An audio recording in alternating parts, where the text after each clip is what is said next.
Hey guys, welcome back. Hope you're all doing well. Guys, I have another entity video for you guys, this time on Duke Berith. Again, guys, before I get into the vid, it's an invocation vid of his, like giving you the general steps on what you need to get an invocation in. I'll chat a bit about his characteristics. Again, before I do that, if you like the vid, show the like, share the vid. And again, if you need any of my services from spell work to one-on-one consultations, readings, or if you're interested in the Chaos Magic course, simply send me a message and I'll always get back to you guys. And yeah, I will help you. And by helping others, just like I say, share the vid. I truly feel these alternate ways of help out there is so important because not a lot of people are aware of it and you have the right to it.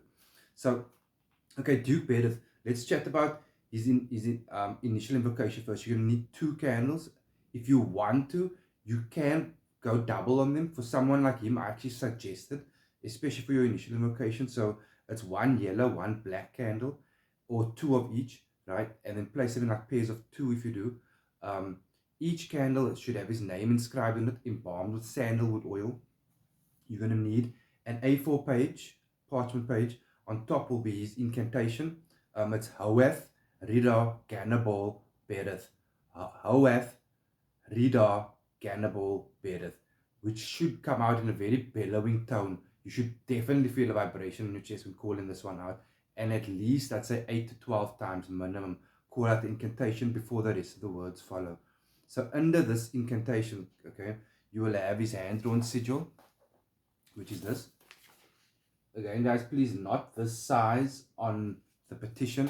You're welcome to print it up alongside there, frame it if you want to, whatever you want to around there, within reason is cool. But the petition is important. So under the incantation and around your actual sigil, put their words of welcome. Be very clear that you are welcoming this specific entity, Duke Berith, okay? And I'm going to chat to that about more. Make very sure you're calling forth just him at this time. Introduce yourself fully. Make it very clear you're introducing him to yourself, to your home, to your presence, okay?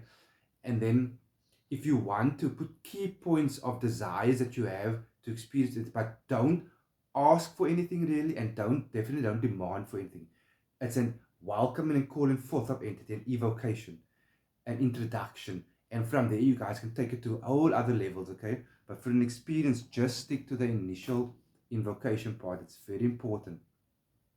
When it comes to these offerings, give a bit extra than you would with others. Like there are a few others that also would like extra, demand extra. He's one of them. So stuff like beef jerky, biltong, at least 2 glasses of wine, like 1 wine, maybe 1 whiskey, um, dark chocolate, even berries and nuts, as long as it's good quality and quite a bountiful. And then okay, so some of his characteristics, he is very powerful. He's predominantly used, and keep this in mind, guys. I mentioned this in a few words. They all have their own characteristics, which is very important, which gets so often overlooked. They all have their own characteristics, but he is known for and is extremely strong in these aspects because that's a lot of his nature.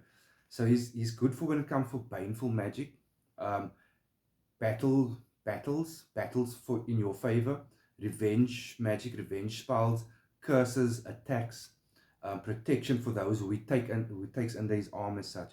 But keep this in mind, he can be very deceiving. Okay, so it's not always advised for beginners, but if you feel you would like to at least invocate initially, um, do so with this knowledge, with open eyes, feel things, trust your feelings, be aware that he, not always, but he can fool people and deliberately so for his own reasons, okay? So, but in that, getting to know entities' characteristics, what if you do work with him, if you choose to work with you, besides the painful magic aspect, right, like curses, which is handy, but again, you need to watch all my vids to understand magic is so vast. Entities are so vast and energy. You want to know as much as possible. So you don't want to just always go out there and fucking throw and curse some people. This is just good to know if you need it in your arsenal. So I do suggest at all times, but especially for beginners, do your invocation with Duke Berith in a protection triangle. You don't have to do all of it, but a protection triangle is one, a silver ring on the middle finger and being aware, or a silver necklace. it just also shows your knowledge as well of what you're doing. So because of this deceitful nature that he can expose in himself sometimes, he's got this wicked way of, if you work with him, to change people's wills to your will. You know, change what they say they're going to do and manipulate their thoughts and their will and their desires in your favor. Which again, this is where magic comes in, and a very good relationship entity. But I just thought this would be good for you to know if you are looking for that. And again, to show you that if you do require work like it, you can give me a shout. I'll have a personal chat with you and we'll go straight into the appropriate spell that you require. Anyway, guys, be good.